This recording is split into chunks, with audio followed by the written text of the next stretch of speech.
No coração da África Central, onde o majestoso rio Congo serpenteia através de terras férteis e florestas exuberantes, erguia-se no século XVII um dos reinos mais sofisticados e poderosos do continente africano, o Reino do Congo. Com uma extensão territorial que abrangia partes do que hoje conhecemos como Angola, República Democrática do Congo e República do Congo, este império africano possuía uma organização política, militar e social que rivalizava com as grandes potências europeias da época. Era neste cenário de grandeza que vivia Aqualtune, uma princesa de sangue real, filha direta do Manicongo, o rei supremo do Congo. Seu nome, que significa "a que veio para ficar" em Kikongo, revelaria ser profético de maneiras que ninguém poderia imaginar quando ela nasceu nos palácios reais de Mbanza Congo, a capital que os portugueses chamavam de São Salvador. Mbanza Congo era uma metrópole impressionante para os padrões da época. Com uma população estimada em mais de 100 mil habitantes, a cidade possuía ruas largas e bem planejadas, casas de pedra com vários andares, igrejas cristãs construídas em estilo arquitetônico que mesclava influências africanas e europeias, e palácios reais que demonstravam a riqueza e sofisticação da civilização congolesa. Aqualtune cresceu neste ambiente de luxo e poder, mas também de grande responsabilidade. Como princesa real, ela não era apenas uma figura decorativa da corte. Desde pequena, foi educada nas complexas artes da governança, aprendendo sobre administração territorial, sistema tributário, diplomacia internacional e estratégia militar. O Reino do Congo havia desenvolvido um sistema educacional avançado, onde a nobreza recebia instrução em múltiplas línguas, incluindo português, latim e várias línguas africanas. A educação militar de Aqualtune foi particularmente rigorosa. No Congo, as mulheres da realeza tradicionalmente participavam das atividades guerreiras, e várias rainhas históricas haviam liderado exércitos em batalha. Aqualtune aprendeu táticas de guerra, estratégia de cerco, uso de armas de fogo importadas da Europa e, principalmente, a arte de comandar tropas e inspirar lealdade entre os soldados. O Reino do Congo possuía um exército permanente bem organizado, com divisões especializadas em diferentes tipos de combate. Havia os guerreiros tradicionais, que lutavam com lanças, escudos e arcos, mas também havia regimentos equipados com mosquetes portugueses e canhões de bronze. Aqualtune comandava uma dessas unidades militares, demonstrando desde jovem sua capacidade de liderança e coragem em campo de batalha. Além da formação militar e política, Aqualtune recebeu uma educação espiritual profunda. O Reino do Congo havia passado por uma síntese religiosa única, onde o cristianismo católico, introduzido pelos portugueses no final do século XV, se mesclou harmoniosamente com as tradições ancestrais africanas. Aqualtune foi batizada cristã, mas também iniciada nos mistérios das tradições bantu, aprendendo sobre a comunicação com os ancestrais, a medicina tradicional e os rituais de cura espiritual. Esta formação espiritual abrangente seria fundamental para seu futuro papel como líder em Palmares, onde ela conseguiria unir pessoas de diferentes tradições religiosas africanas sob uma identidade comum. Aqualtune dominava não apenas as cerimônias cristãs em latim, mas também os cânticos sagrados em Kikongo, Umbundu e outras línguas africanas. A vida na corte congolesa era marcada por uma riqueza cultural extraordinária. Aqualtune cresceu assistindo a festivais que duravam semanas, onde dançarinos, músicos e artistas de todo o reino se apresentavam para a realeza. Ela aprendeu a tocar instrumentos tradicionais como umbira e ngoma, a dançar as danças cerimoniais de sua etnia e a recitar de memória as genealogias reais que remontavam a séculos de história congolesa. O Reino do Congo mantinha relações diplomáticas complexas com várias potências europeias. Embaixadores congoleses viajavam regularmente para Lisboa, Roma e outras capitais europeias, enquanto diplomatas europeus residiam permanentemente em Mbanza, Congo.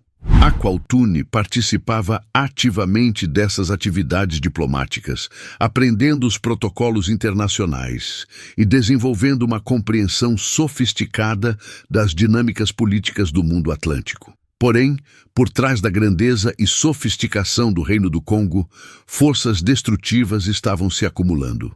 A crescente demanda europeia por mão de obra escravizada nas plantações do Novo Mundo havia criado pressões terríveis sobre as sociedades africanas. Inicialmente, o Congo havia tentado regular e controlar o tráfico de escravos, vendendo apenas prisioneiros de guerra ou criminosos condenados. Mas a sede insaciável por lucros havia corrompido essas práticas. Facções rivais dentro da própria família real começaram a conspirar umas contra as outras, vendo no tráfico negreiro uma oportunidade de eliminar oponentes políticos e enriquecer rapidamente. Príncipes ambiciosos aliaram-se a traficantes portugueses, traindo os interesses de longo prazo do reino em troca de armas de fogo e bens de luxo europeus. Aqualtune observava com crescente preocupação essa deterioração da ordem tradicional. Ela havia crescido acreditando nos valores de Ubuntu, a filosofia africana que enfatiza a interconexão de toda a humanidade e a responsabilidade coletiva pelo bem-estar comum. Ver membros de sua própria família traindo esses princípios em busca de ganho pessoal causava-lhe profunda angústia. As tensões finalmente explodiram em uma guerra civil devastadora. Diferentes facções da família real, apoiadas por aliados portugueses com interesses conflitantes, começaram a lutar pelo controle do reino. Aqualtune encontrou-se no centro dessa tempestade, liderando as forças leais à tradição legítima contra usurpadores apoiados por traficantes estrangeiros. A guerra foi brutal e prolongada. Aqualtune demonstrou sua genialidade militar, organizando defesas engenhosas e liderando ataques surpresa que infligiram pesadas baixas aos inimigos. Ela se tornou uma figura lendária entre as tropas, que a seguiam com devoção absoluta. Seus soldados acreditavam que ela possuía proteção ancestral e que sua presença no campo de batalha garantia a vitória. Durante meses, as forças de Aqualtune conseguiram resistir aos ataques. Ela havia fortificado várias cidades estratégicas e estabelecido uma rede de comunicação eficiente entre suas tropas espalhadas pelo território. Sua estratégia era prolongar o conflito até que os aliados portugueses de seus inimigos se cansassem dos custos da guerra e retirassem seu apoio. Porém, a traição veio de onde menos esperava. Um de seus próprios generais, corrompido por promessas de riqueza, abriu as portas da fortaleza principal durante um ataque noturno. Aqualtune foi capturada enquanto dormia, ainda vestindo suas roupas reais e suas joias ancestrais. O momento da captura foi devastador não apenas fisicamente, mas psicologicamente. Aqualtune, que havia comandado exércitos e tomado decisões que afetavam milhares de vidas, subitamente se viu acorrentada como uma prisioneira comum.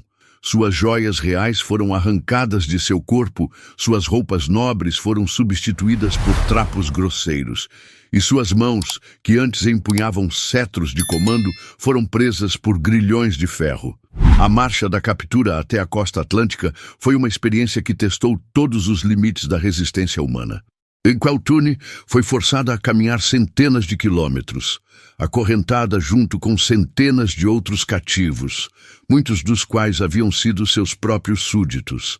A ironia cruel de ver pessoas que antes a reverenciavam como princesa, agora compartilhando com ela a mesma degradação, era quase insuportável. Durante essas semanas de caminhada forçada, Aqualtune presenciou horrores que jamais havia imaginado possíveis. Crianças eram separadas de suas mães, idosos eram abandonados quando não conseguiam mais acompanhar o ritmo da marcha, e qualquer tentativa de resistência era punida com brutalidade extrema.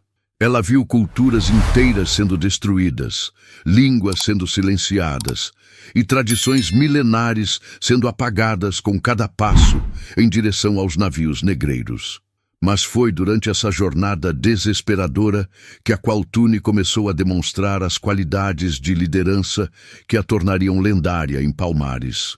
Mesmo acorrentada e humilhada, ela não perdeu sua dignidade real. Ela consolava as crianças assustadas com canções de ninar em Kikongo, compartilhava sua pouca ração de comida com os mais fracos e organizava discretamente os prisioneiros para que se ajudassem mutuamente. Os traficantes começaram a perceber que a Kwaltuni exercia uma influência natural sobre os outros cativos.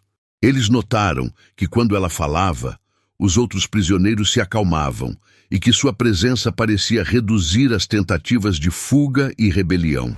Alguns traficantes portugueses, que haviam aprendido a reconhecer sinais de nobreza africana, suspeitavam que ela era alguém importante, mas não compreendiam completamente quem tinham capturado. O porto de Luanda, quando finalmente chegaram, era um espetáculo de horror organizado. Milhares de africanos acorrentados aguardavam em barracões superlotados, enquanto traficantes europeus e luso-africanos conduziam seus negócios com a frieza de comerciantes de gado. O cheiro de medo, suor e morte permeava toda a cidade portuária. A Kwaltuni foi submetida aos procedimentos desumanizantes do tráfico negreiro. Ela foi despida e examinada como mercadoria. Seus dentes foram verificados, seus músculos foram apalpados e, finalmente, ela foi marcada a ferro quente com o símbolo de seu novo proprietário. A dor física da marcação era nada comparada à dor espiritual de ver sua identidade real ser reduzida a uma marca de propriedade na pele. Durante os dias de espera pelo embarque, a Kwaltuni continuou exercendo sua liderança natural entre os prisioneiros. Ela organizou grupos de oração que mesclavam elementos cristãos e tradicionais africanos, criou sistemas para dividir a pouca comida disponível de forma justa e, principalmente, manteve viva a esperança através de histórias sobre terras distantes onde africanos poderiam ser livres novamente. O navio negreiro que levaria a Kwaltuni ao Brasil era um dos maiores da época, projetado especificamente para maximizar o número de cativos transportados. Com quase 40 metros de comprimento, o navio podia carregar até 600 africanos, escravizados, em condições de superlotação extrema.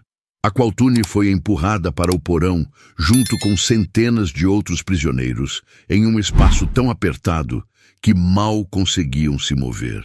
A travessia do Atlântico durou quase 2 meses de pesadelo ininterrupto. O porão do navio era um inferno de calor, umidade, doenças e desespero. Os prisioneiros eram acorrentados lado a lado em prateleiras de madeira, com apenas 60 centímetros de altura entre os níveis.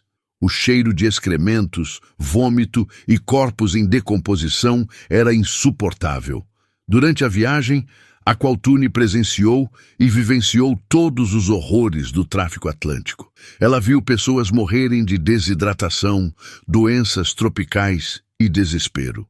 Presenciou suicídios de africanos que preferiam a morte à escravidão e tentativas desesperadas de rebelião que eram brutalmente reprimidas pelos marinheiros portugueses. Mas mesmo naquele inferno flutuante, a Kwaltuni emergiu como uma força de esperança e organização. Ela criou uma rede informal de comunicação entre os diferentes grupos étnicos no porão, servindo como tradutora entre africanos que falavam línguas diferentes. Sua fluência em Kikongo, Umbundu, português e algumas outras línguas africanas a tornou uma ponte crucial entre comunidades que de outra forma permaneceriam isoladas. A Kwaltuni organizou sistemas de cuidado mútuo no porão. Quando alguém adoecia, ela mobilizava outros prisioneiros para cuidar do enfermo. Quando as rações de água eram distribuídas, ela garantia que os mais fracos recebessem sua parte. E durante as longas noites no oceano, ela contava histórias de heróis africanos que haviam superado adversidades terríveis, mantendo viva a chama da resistência. Os marinheiros portugueses começaram a notar que a presença de Aqualtune tinha um efeito estabilizador sobre os outros cativos. Rebeliões eram menos frequentes quando ela estava presente, e a mortalidade em sua seção do porão era menor que nas outras. Alguns marinheiros mais experientes reconheceram que ela provavelmente era da nobreza africana e começaram a tratá-la com um mínimo de respeito adicional. Durante a viagem, Aqualtune também começou a formar alianças que seriam cruciais em seu futuro.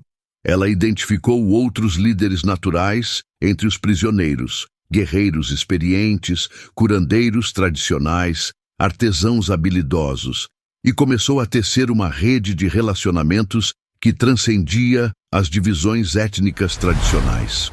Foi no porão daquele navio negreiro que nasceu a visão que mais tarde se materializaria em Palmares. A ideia de que africanos de diferentes etnias poderiam se unir sob uma identidade comum de resistência à opressão. Aqualtune compreendeu que a escravidão havia criado uma nova realidade, que exigia novas formas de organização e solidariedade. Quando o navio finalmente avistou a costa brasileira, Aqualtune havia se transformado. Ela não era mais apenas uma princesa congolesa deslocada de seu reino natal. Era agora uma líder forjada no sofrimento compartilhado. Uma mulher que havia visto o pior da humanidade, mas que mantinha sua fé na possibilidade de redenção e libertação. O porto de Recife fervilhava com a atividade do comércio colonial quando o navio negreiro finalmente atracou. Aqualtune foi desembarcada junto com os outros sobreviventes da travessia atlântica, muitos dos quais estavam gravemente debilitados pela viagem. O contraste entre a luz brilhante do sol tropical e a escuridão do porão do navio era quase cegante. No mercado de escravos de Recife, Aqualtune foi novamente exibida como mercadoria. Compradores potenciais a examinavam, testavam sua força física, verificavam seus dentes e músculos. Mas havia algo em sua postura, em seu olhar desafiador, que marcava sua diferença em relação aos outros cativos. Mesmo em correntes, ela mantinha uma dignidade real que não podia ser completamente apagada. Foi comprada por Manuel da Rocha Bezerra, um dos senhores de engenho mais ricos de Pernambuco, que possuía vastas plantações de cana-de-açúcar no interior da capitania. Bezerra tinha fama de ser particularmente cruel com seus escravizados, mas também era conhecido por sua astúcia em identificar cativos com potencial de liderança que poderiam ser úteis na organização do trabalho. O Engenho Santana, propriedade de Bezerra, era um complexo agroindustrial impressionante. Espalhava-se por milhares de hectares de terras férteis, com campos de cana-de-açúcar que se estendiam até onde a vista alcançava. O engenho propriamente dito, a fábrica onde a cana era processada, era uma estrutura imponente de pedra e cal, com suas chaminés fumegantes visíveis a quilômetros de distância. Aqualtune foi destinada ao trabalho nos canaviais, o mais duro e perigoso de todos os trabalhos na economia açucareira. Sob o sol escaldante do Nordeste, ela aprendeu a cortar cana com facões pesados, a carregar feixes que pesavam mais que ela própria, e a suportar jornadas de trabalho que começavam antes do amanhecer e terminavam após o pôr do sol. A adaptação ao trabalho escravo foi uma tortura física e psicológica. As mãos de Aqualtune, que antes empunhavam cetros reais e comandavam exércitos, agora sangravam com bolhas causadas pelos cabos dos instrumentos agrícolas. Suas costas, acostumadas aos tecidos finos da realeza congolesa, agora carregavam as marcas dos chicotes dos feitores. Mas mesmo nas condições mais degradantes, Aqualtune mantinha sua identidade e sua missão. Durante as poucas horas de descanso noturno, quando os escravizados se reuniam nas senzalas, ela começou a organizar uma forma sutil de resistência. Ela contava histórias do Reino do Congo, ensinava fragmentos de línguas africanas e, principalmente, mantinha viva a memória de que eles eram descendentes de povos livres e orgulhosos. As senzalas do Engenho Santana abrigavam centenas de africanos escravizados de diferentes etnias e regiões. Havia bantus como Aqualtune, mas também iorubás, jejes, alçás e outros grupos que tradicionalmente eram rivais na África. A genialidade de Aqualtune foi perceber que a experiência compartilhada da escravidão havia criado uma oportunidade única para forjar uma nova identidade comum. Ela começou a promover casamentos interétnicos, incentivando uniões entre africanos de diferentes origens. Ela própria se casou com um guerreiro de origem iorubá, demonstrando na prática sua filosofia de unidade pan-africana. Essas uniões não eram apenas políticas. Elas criavam laços familiares que transcendiam as divisões tradicionais e fortaleciam a solidariedade entre os escravizados. Foi no Engenho Santana que Aqualtune deu à luz seus filhos mais famosos. O primeiro foi Ganga Zumba, que nasceu por volta de 1630 e que mais tarde se tornaria o primeiro rei de Palmares. O segundo foi Gana Zona, pai do futuro Zumbi de Palmares. Desde o nascimento, Aqualtune se certificou de que seus filhos crescessem conhecendo sua herança real e compreendendo que eram príncipes africanos, não importando as circunstâncias temporárias de escravidão. A educação dos filhos de Aqualtune no engenho foi um projeto cuidadosamente planejado.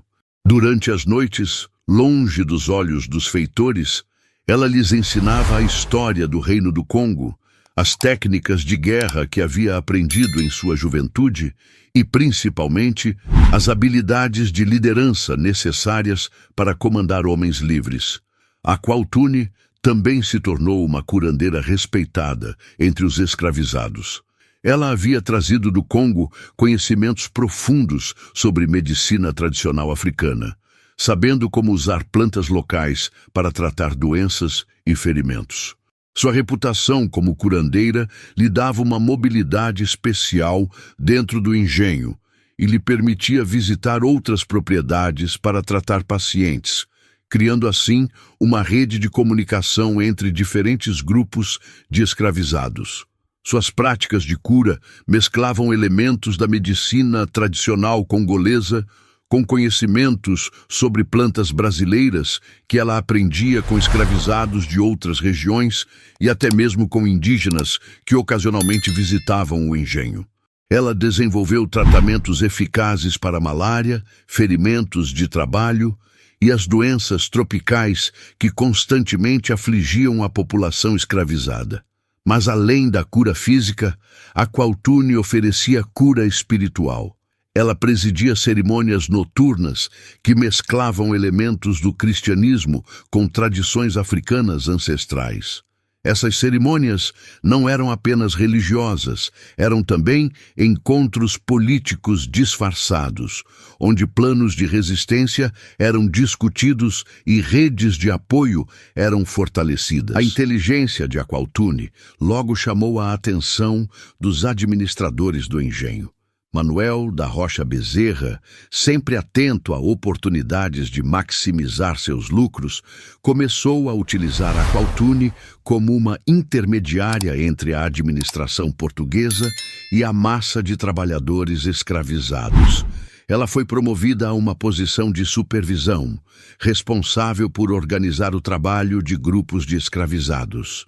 Essa posição de supervisão, embora ainda dentro do sistema escravista, deu a Aqualtune acesso a informações valiosas sobre as operações do engenho, as rotas de transporte, os sistemas de segurança e, principalmente, sobre outros engenhos da região.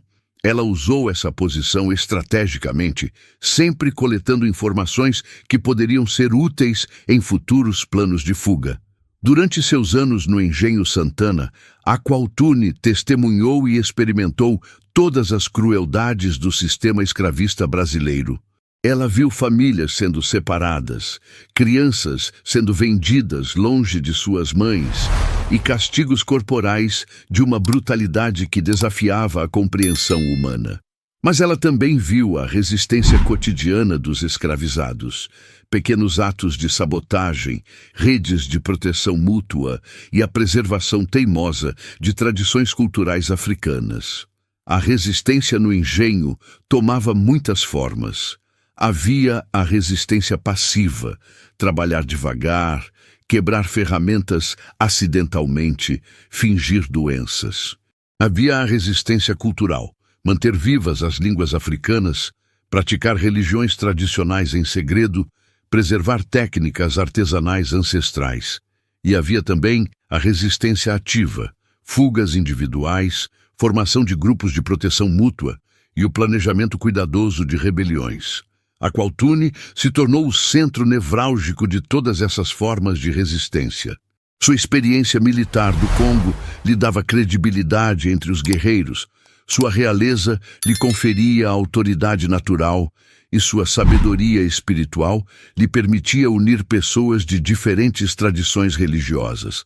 Ela era simultaneamente general, rainha e sacerdotisa, uma combinação poderosa que a tornava uma líder natural incontestável.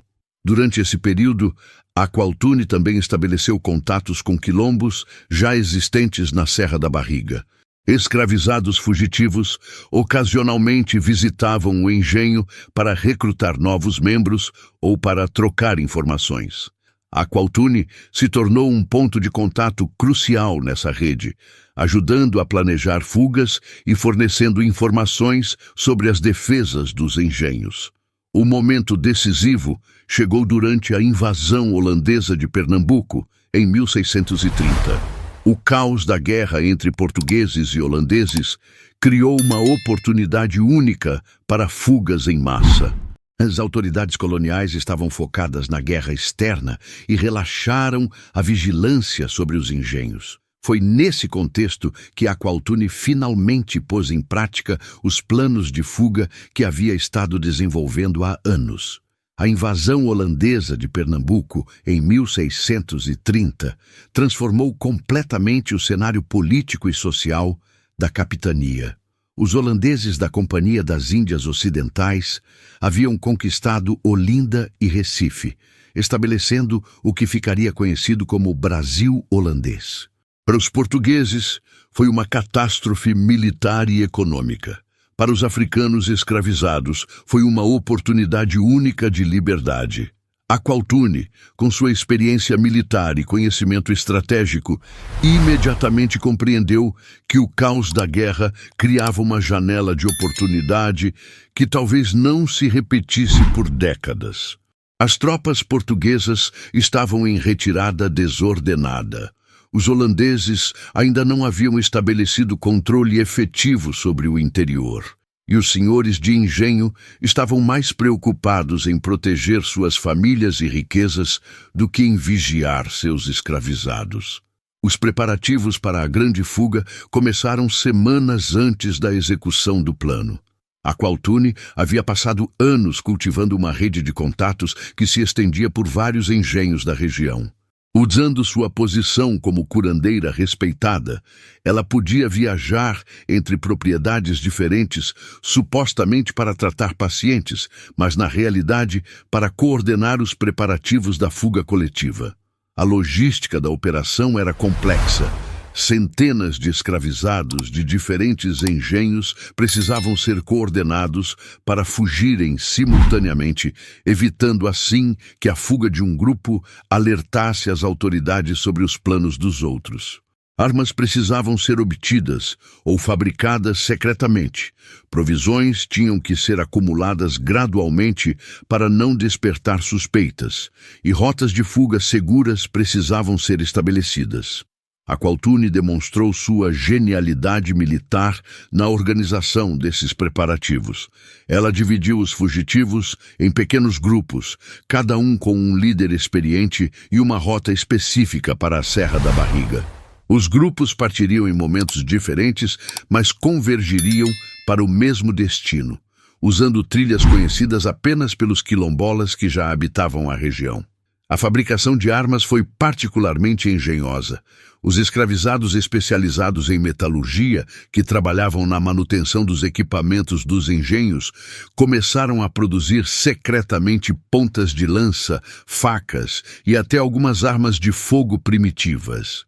Ferramentas agrícolas foram modificadas para servir como armas, e até mesmo utensílios domésticos foram transformados em instrumentos de guerra. As provisões foram acumuladas através de um sistema organizado de impostos internos. Cada escravizado contribuía com uma pequena parte de sua ração alimentar, criando um estoque comum que sustentaria o grupo durante as primeiras semanas na floresta. Sementes de plantas comestíveis foram coletadas para estabelecer plantações nos quilombos, e conhecimentos sobre plantas nativas brasileiras foram sistematicamente compilados. Aqualtune também organizou o recrutamento de especialistas essenciais para a sobrevivência em Palmares. Ela identificou curandeiros, ferreiros, carpinteiros, agricultores experientes e, principalmente, guerreiros com experiência em combate. Cada pessoa recrutada trazia habilidades específicas que seriam cruciais para estabelecer uma comunidade autossuficiente na floresta.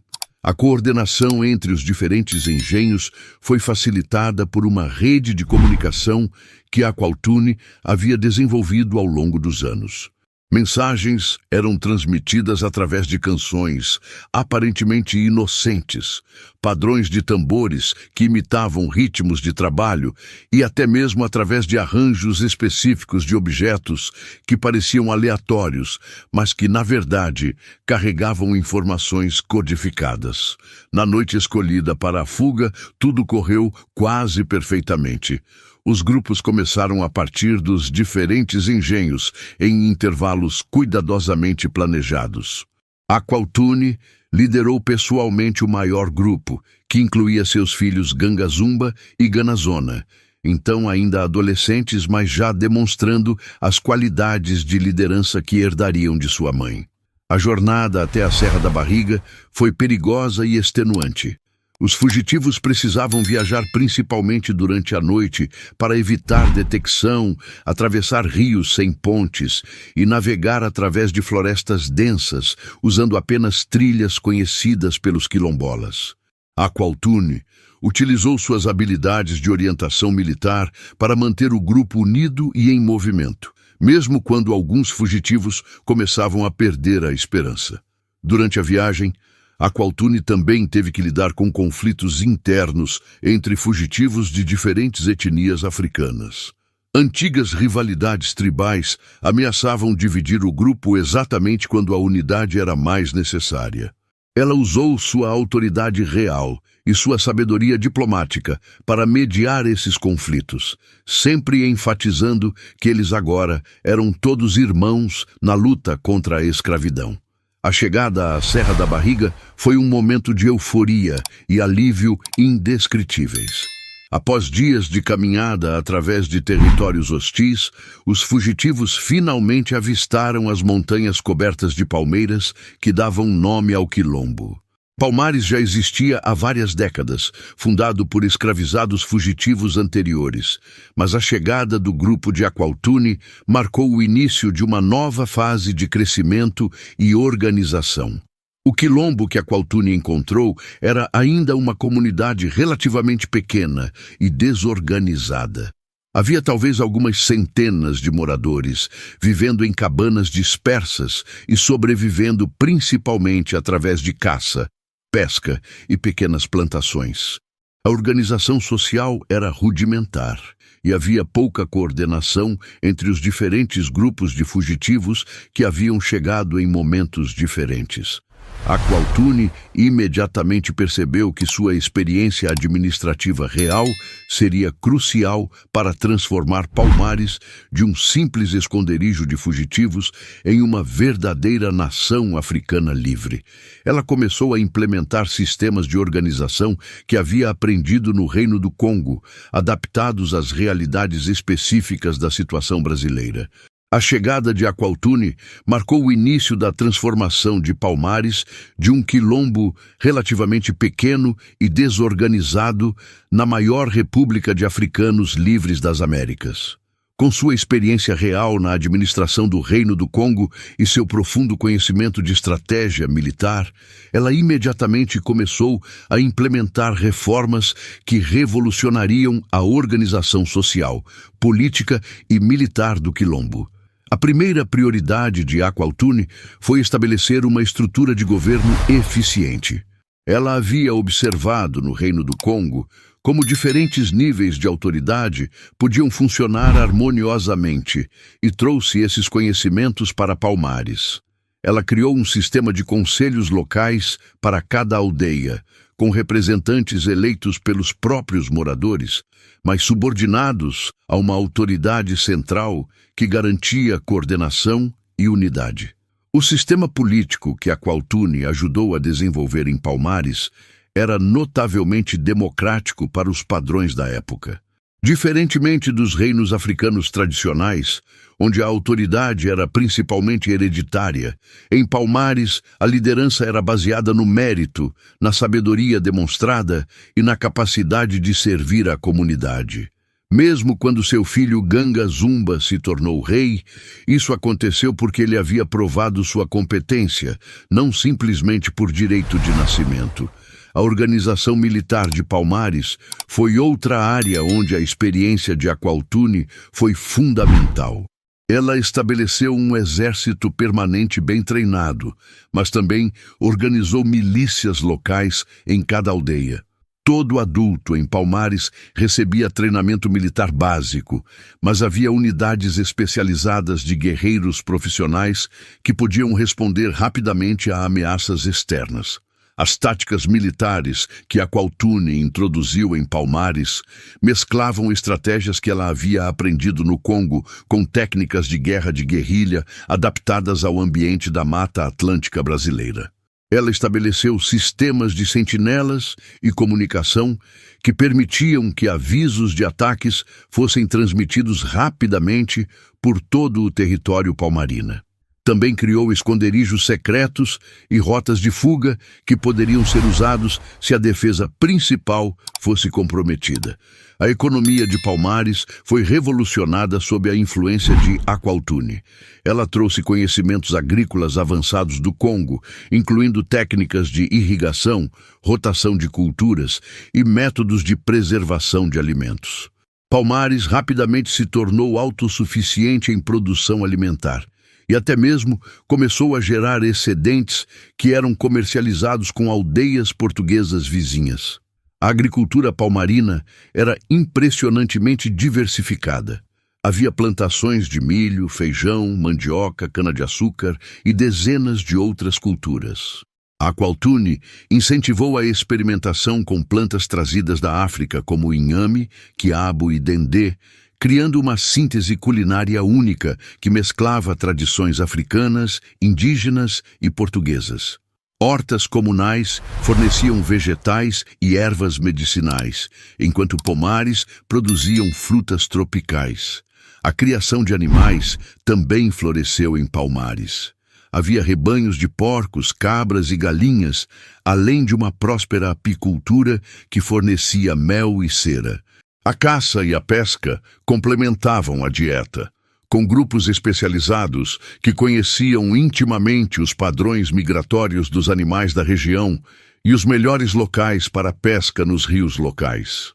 O artesanato em Palmares atingiu níveis de sofisticação notáveis.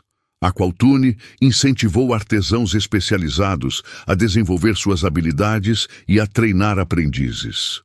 Havia ourives que trabalhavam metais preciosos encontrados nos rios da região, ceramistas que criavam utensílios e objetos decorativos, tecelões que produziam tecidos de algodão cultivado localmente e carpinteiros que construíam casas e móveis de madeira tropical.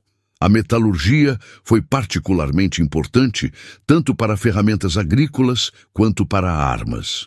Os ferreiros de Palmares aprenderam a trabalhar com ferro encontrado na própria região, produzindo implementos agrícolas, armas e até mesmo alguns ornamentos. A qualidade de seus produtos era tão alta que comerciantes portugueses ocasionalmente vinham a Palmares especificamente para adquirir ferramentas e armas feitas pelos artesãos quilombolas. A organização social de Palmares refletia a visão de Aqualtune de uma sociedade mais justa e igualitária. Embora houvesse hierarquias baseadas na idade, experiência e habilidade, não havia as divisões rígidas de classe que caracterizavam tanto as sociedades africanas tradicionais quanto a sociedade colonial brasileira. Todo mundo trabalhava, desde o rei até os recém-chegados, e todos tinham direito a participar das decisões que afetavam suas vidas. A educação das crianças era uma prioridade especial para Aqualtune.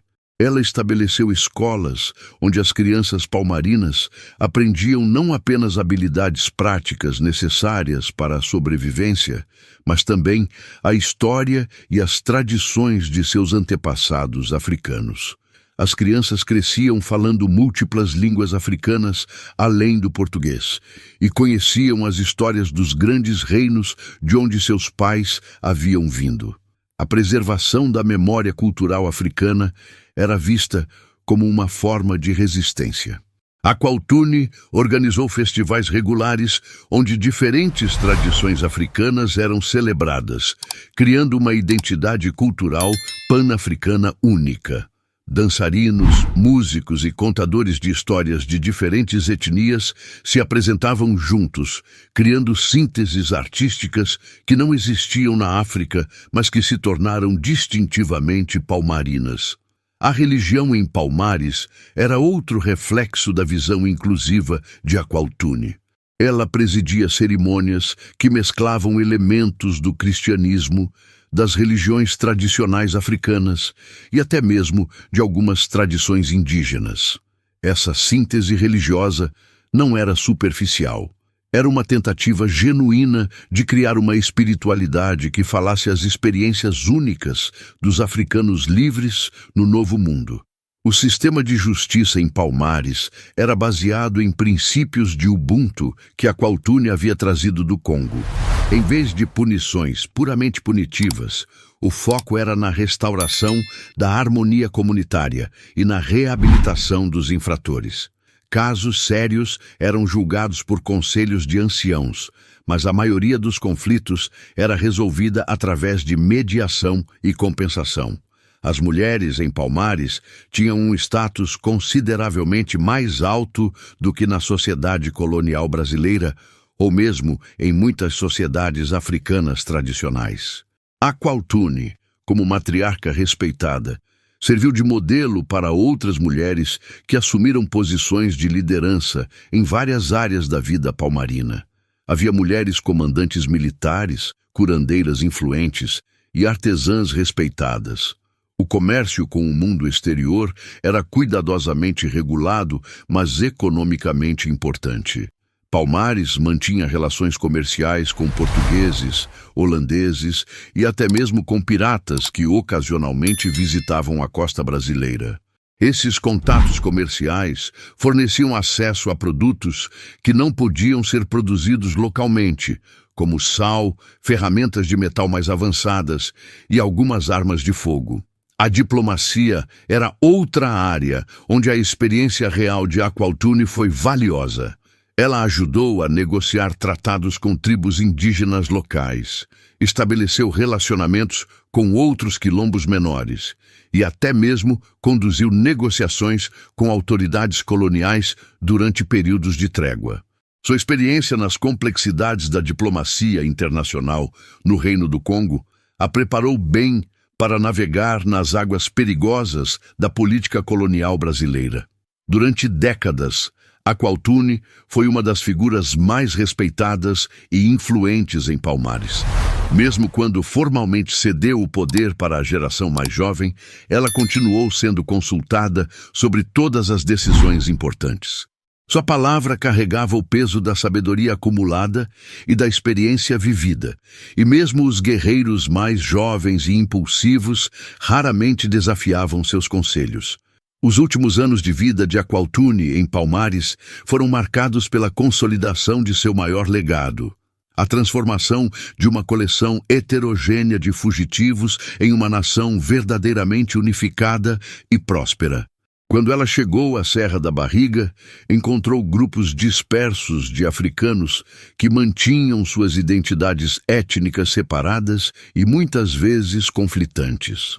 Quando sua influência ativa começou a diminuir devido à idade avançada, ela deixou uma sociedade coesa que havia desenvolvido sua própria identidade cultural distinta. A visão de Aqualtune para Palmares sempre transcendeu a simples sobrevivência. Ela sonhava com uma sociedade que não apenas resistisse à escravidão, mas que demonstrasse ao mundo que africanos podiam criar e manter civilizações prósperas e justas. Esse sonho se materializou de formas que superaram suas expectativas mais otimistas. Palmares se tornou uma potência regional que controlava um território maior que muitos países europeus da época. O território de Palmares, no auge de sua expansão, se estendia por mais de 200 quilômetros, de norte a sul, e incluía dezenas de aldeias fortificadas. A população era estimada em mais de 20.000 habitantes, tornando Palmares uma das maiores concentrações urbanas do Brasil colonial. Essa população não era composta apenas de africanos, incluía também indígenas, mamelucos, e até mesmo alguns europeus pobres que haviam encontrado em Palmares uma vida melhor do que podiam ter na sociedade colonial. A influência de Aqualtune se estendia muito além das fronteiras de Palmares. Sua reputação como líder sábia e justa se espalhara por todo o Nordeste brasileiro, e fugitivos de engenhos distantes faziam jornadas perigosas especificamente para se juntar à sociedade que ela havia ajudado a criar. Ela se tornou uma figura lendária entre os escravizados de todo o Brasil, um símbolo vivo de que a liberdade não era apenas um sonho impossível. Durante seus anos como matriarca de Palmares, Aqualtune presidiu sobre uma época de ouro da resistência africana no Brasil. A economia palmarina prosperou, a população cresceu constantemente e a influência política do Quilombo se expandiu. Palmares mantinha embaixadas informais em várias cidades costeiras, estabeleceu tratados de não agressão com alguns senhores de engenho, e até mesmo negocia acordos comerciais formais com autoridades holandesas. A educação das gerações mais novas de palmarinos foi uma das principais preocupações de Aqualtune em seus últimos anos. Ela queria garantir que os jovens que haviam nascido livres em Palmares compreendessem tanto o valor de sua liberdade quanto a responsabilidade de protegê-la. Ela estabeleceu um sistema de universidades da floresta, onde jovens adultos recebiam educação avançada em estratégia militar, diplomacia, administração e preservação cultural. Esses centros educacionais se tornaram seminários de liderança que produziram uma geração de líderes palmarinos excepcionalmente bem preparados. Ganga Zumba, Gana Zona e mais tarde Zumbi, todos passaram por essa educação intensiva que combinava conhecimentos práticos com filosofia política e consciência histórica.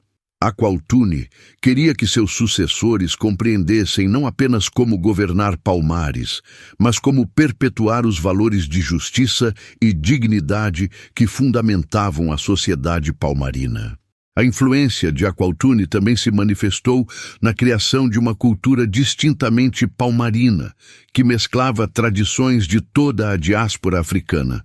Ela encorajou artistas, músicos e poetas a desenvolverem formas de expressão que refletissem a experiência única de africanos livres no Novo Mundo.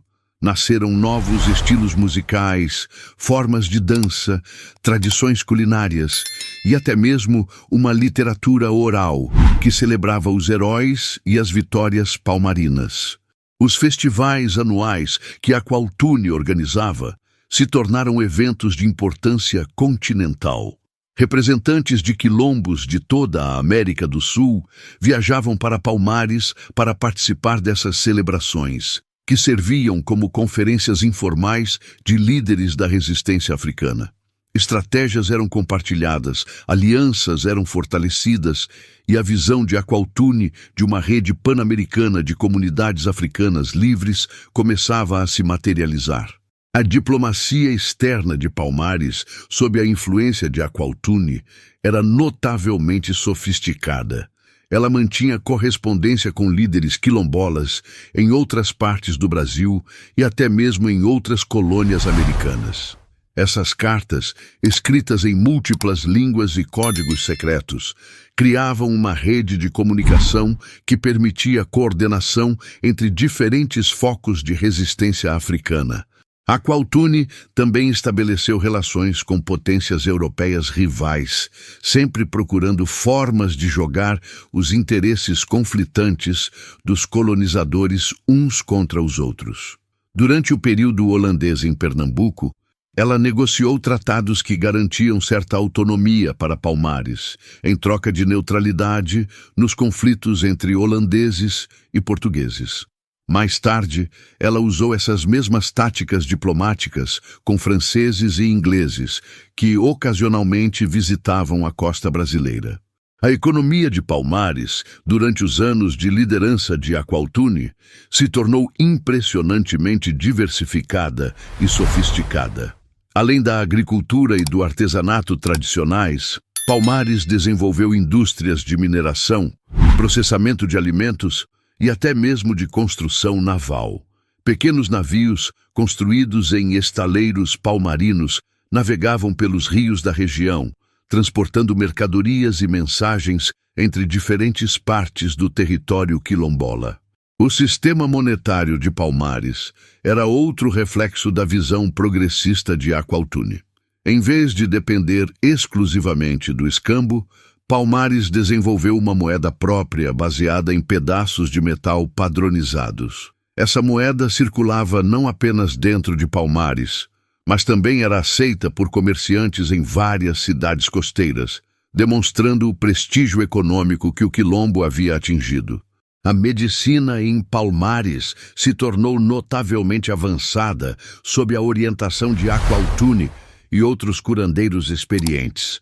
Eles desenvolveram tratamentos eficazes para doenças tropicais que devastavam as populações coloniais, criando uma síntese única de conhecimentos médicos africanos, indígenas e europeus. A reputação dos curandeiros palmarinos era tão grande que até mesmo senhores de engenho ocasionalmente enviavam pacientes para tratamento em Palmares. As mulheres de Palmares desfrutavam de uma liberdade e influência que era praticamente única na América colonial.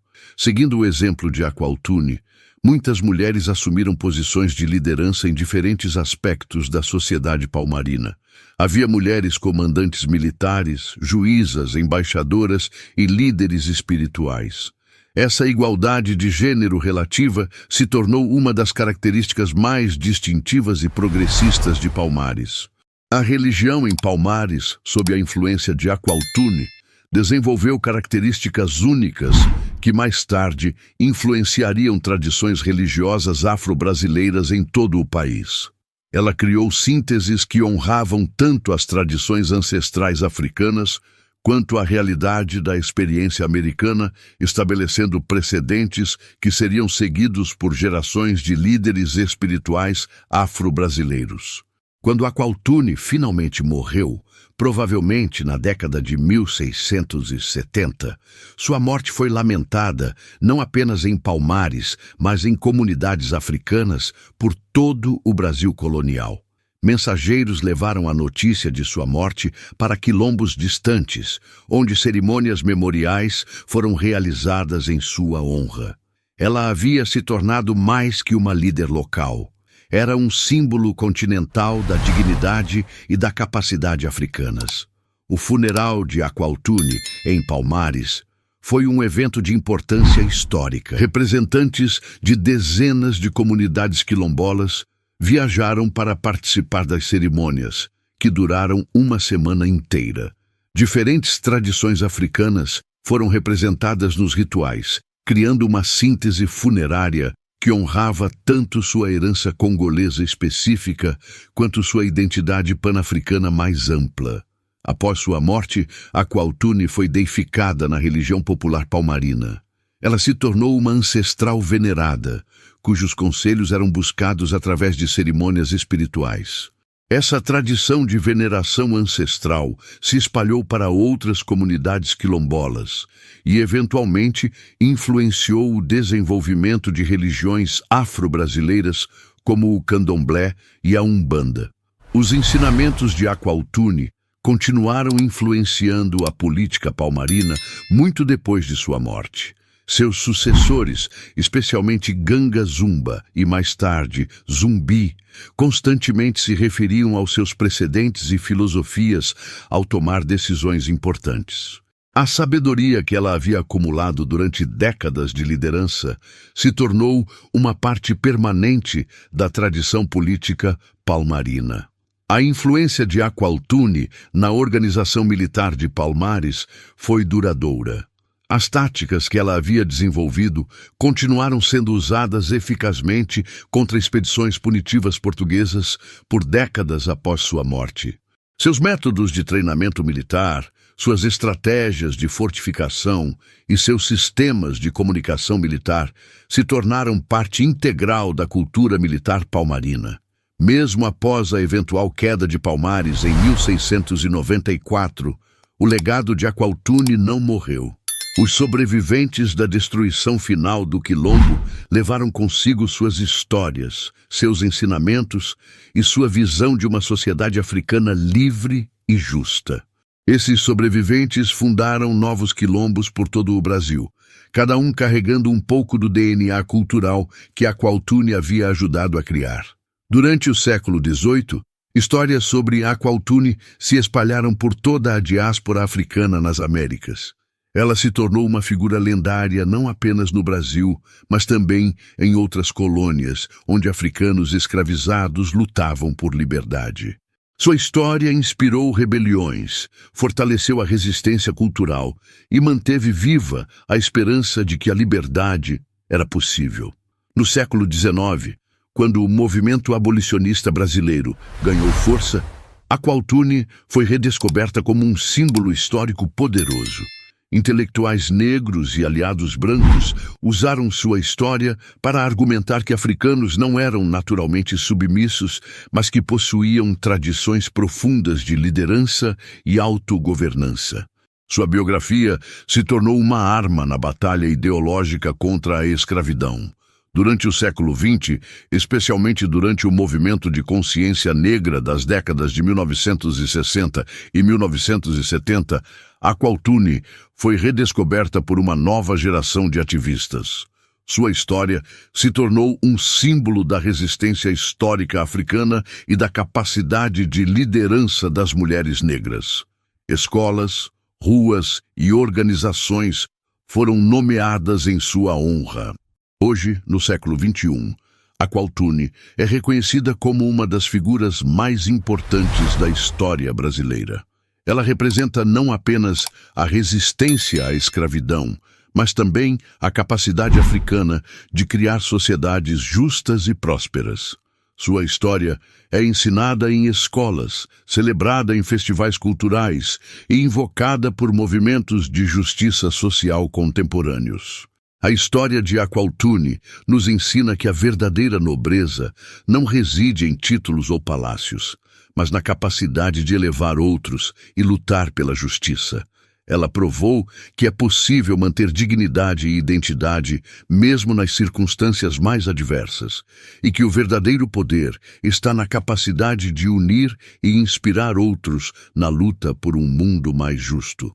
Sua trajetória de princesa congolesa, a matriarca Palmarina, ilustra a complexidade e a riqueza da experiência africana no Novo Mundo. Ela não foi apenas uma vítima da escravidão, mas uma agente ativa de sua própria libertação e da libertação de milhares de outros. Sua vida demonstra que mesmo os sistemas mais opressivos não podem completamente esmagar o espírito humano quando ele é animado por visões de justiça e liberdade. O legado de Aqualtune vive em cada quilombola que ainda hoje luta pela terra, em cada ativista que defende os direitos do povo negro e em cada brasileiro que se orgulha da resistência e da dignidade de seus antepassados africanos. Ela permanece como um farol de esperança e um exemplo de que, não importa quão escura seja a noite, sempre é possível encontrar a luz da liberdade e da dignidade humana. A princesa que chegou acorrentada ao Brasil se tornou a matriarca de uma nação livre. Aqualtune provou que nem as correntes mais pesadas podem aprisionar um espírito verdadeiramente livre, e que a herança mais preciosa que podemos deixar para as futuras gerações não são riquezas materiais, mas exemplos de coragem, dignidade e amor pela liberdade.